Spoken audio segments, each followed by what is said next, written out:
चेतावनी के एक क्षण में स्वर्गदूत वहाँ नहीं थे और फिर वे वहाँ मौजूद हो गए और हर जगह एक ही शर्मी पूरे आसमान में फैल गई। स्वर्गदूत सचमुच वहाँ थे और चरवाहों ने सच में उन्हें देखा और सुना भी।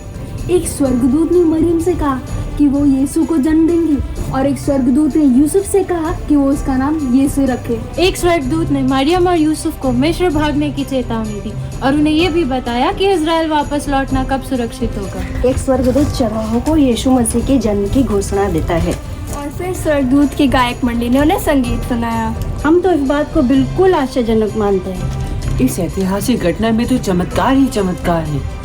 तारा, स्वर्गदूत, भविष्यवाणियाँ और सबसे अहम बात कि एक कुंवारी जन्म देंगी।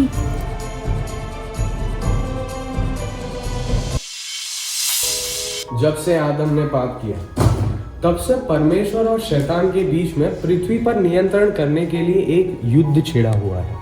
जब से आदम हेवा ने पाप किया तब से शैतान मानव जाति पर बुरा प्रहार करता आया है। उस समय से लेके आज तक पाप ने संसार के हर एक कोने में शासन किया है और हर इंसान के दिल में अपना घर बना लिया है। हम अपने चारों ओर जो भी दर्द और पीड़ा देखते हैं उसकी जड़ अदन बगीचे में किया गया पाप है। तब से पीढ़ी दर पीढ़ी शैतान की सेना बढ़ती रही है। उन्होंने दुनिया भर के समुद्र तटों पर अपना अड्डा बना लिया है। कई बार तो ऐसा लगता है जैसे शायद ये लड़ाई खत्म हो गई है और अब तो बुराई ही हमेशा के लिए राज्य करेगी। लेकिन इस क्रिसमस का यदि कोई अर्थ है तो वो यह है कि परमेश्वर महाराजा है और जीत उसी की है। इसलिए देखो, बैतलहम में परमेश्वर ने एक शक्तिशाली जवाबी हमला शुरू किया जो आज भी जारी है। ये हमला यीशु नाम के उस बालक के जन्म के साथ शुरू हुआ जिसका जन्म तो एक विनम्र दशा में, एक गौशाले में, एक कुंवारी से हुआ। संसार को तो कोई अंदाजा भी नहीं था कि परमेश्वर क्या कर रहा है। और कुछ सच हो या ना हो, एक बात तो सच है, इंसान वैसा नहीं है जैसा उसे होना चाहिए। परमेश्वर ने पैगंबर भेजे, मनुष्य ने उन्हें मार डाला। परमेश्वर ने खत लिखे और मनुष्यों ने उसे तुच्छ जाना। परमेश्वर ने उन्हें बताया कि कैसे जीना चाहिए। और उन्होंने कहा, तुम कौन होते हो हमें बताने वाले कि हमें क्या करना है। मनुष्यों ने उस परमेश्वर का मजाक उड़ाया जिसने उन्हें बनाया था। इसलिए परमेश्वर ने खुद मनुष्यों से मिलने आया। वह बालक के रूप में आया और जब वह बड़ा हुआ तो मनुष्य ने उसे मार डाला, उसकी हत्या कर दी, उसे सूली पर लटका दिया। परमेश्वर के उपकारों के बदले मनुष्यों ने ये किया। मनुष्य हमेशा से गलत है। जब उन्होंने परमेश्वर के पुत्र को क्रूस पर चढ़ा दिया और मार डाला तो वो फिर से मृतकों में से जी उठा, ये साबित करते हुए कि परमेश्वर हमेशा से सच और सही था।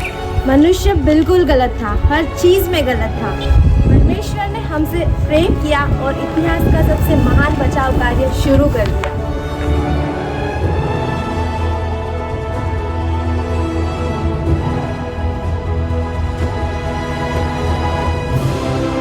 वह मरा और हमारा उद्धारकर्ता हुआ। उस सच्चे परमेश्वर के अलावा और कोई ऐसा कुछ कर नहीं सकता।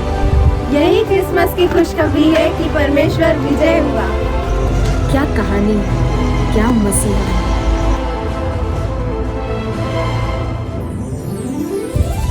अब आपके और मेरे पास जो एकमात्र चीज बचती है वो है विश्वास करना कि परमेश्वर ने अपने बेटे को कपड़े में लपेटा और पूरी दुनिया को देते हुए कहा, ये मेरा क्रिसमस उपहार है तुम्हारे लिए। बैतलहम की चरनी से परमेश्वर की महिमा चमकी है। उसकी महिमा आज भी चमकती है और एक दिन उसकी महिमा सारी पृथ्वी पर चमकेगी, क्योंकि यीशु के पैदा होने से क्रिसमस हुआ। जो भी हो, परमेश्वर ने हमें अकेला नहीं छोड़ा।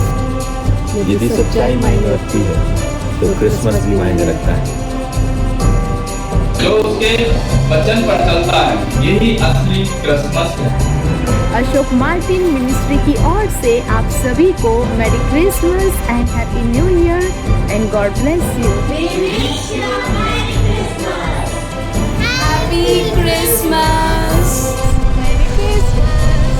Mary Christmas. मैरी